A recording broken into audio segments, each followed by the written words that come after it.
Assalomu alaykum, aziz bolajonlar. Men tabiatman. Siz har kuni meni ko'rasiz, lekin ba'zan meni eshitmaysiz. Men sizga toza havo beraman. Siz bemalol nafas olasiz. Men sizga suv beraman. Chanqog'ingizni bosasiz. Men daraxtlarim bilan sizni soyada asrayman. Qushlarim siz uchun sayraydi. Gullarim siz uchun ochiladi.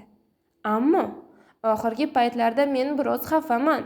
Ba'zi odamlar daraxtlarimni kesmoqda, daryolarimga chiqindi tashlamoqda, havom tutunga to'lib bormoqda. Men og'rinyapman. Chunki men sog'lom bo'lmasam, siz ham baxtli yashay olmaysiz. Aziz bolajonlar, siz mening eng yaqin do'stimsiz.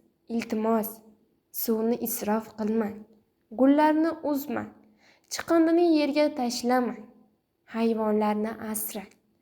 Agar siz meni asrasangiz, men sizga yana yashil o'rmonlar, musaffo osmon va quvonchli hayot hadya qilaman. Men sizga ishonaman. Siz mening himoyachilarimsiz.